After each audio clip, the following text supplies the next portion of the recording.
Nous allons voir dans cette vidéo comment redimensionner, modifier et déplacer un objet qu'on a déjà créé lorsqu'il ne convient pas en termes de positionnement ou de taille. Donc prenons l'exemple de votre étiquette de casier. Lorsque l'on tape son nom, selon la nom évidemment et la taille de la police choisie, ça aura forcément une influence. J'ai choisi sur mon dessin de mettre 25 mm de hauteur pour les lettres, 2 mm d'extrusion, c'était la contrainte du cahier des charges.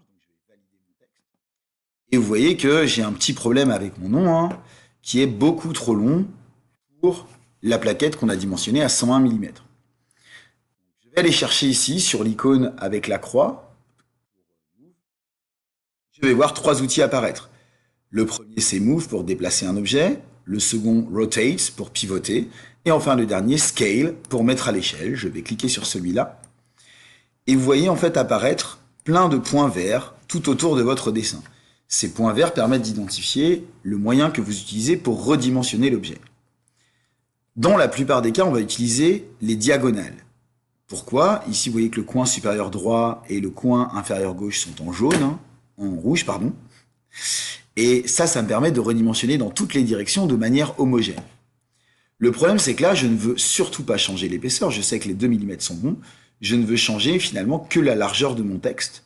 Donc je vais prendre ici le point milieu pour être sûr de ne changer que dans une direction. On voit apparaître en bas ici un chiffre avec red scale, donc échelle selon l'axe rouge, donc selon l'axe des X ou l'axe horizontal. Et là, je suis à peu près à 50% pour atteindre quelque chose de satisfaisant. Si je voulais être un peu plus ajusté, je pourrais très bien taper par exemple 0,55 et j'ai mon texte qui est placé et qui est à peu près à la bonne taille. Je sauvegarde puisque j'ai réduit mon texte. Et maintenant, je veux pouvoir placer mon texte là où je le veux. Donc je voudrais que le point de départ du texte,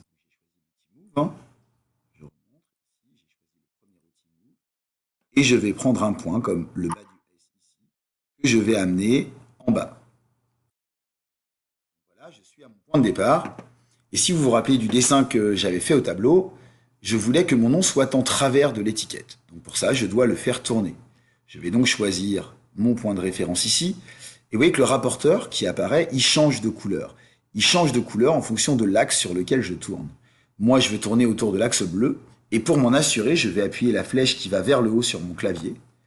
Comme ça, je suis sûr d'être en bleu. Je prends un point sur le dessin. Je définis le point de départ de ma rotation. Toujours sur mes lettres. Et vous voyez que maintenant, je fais tourner mon texte.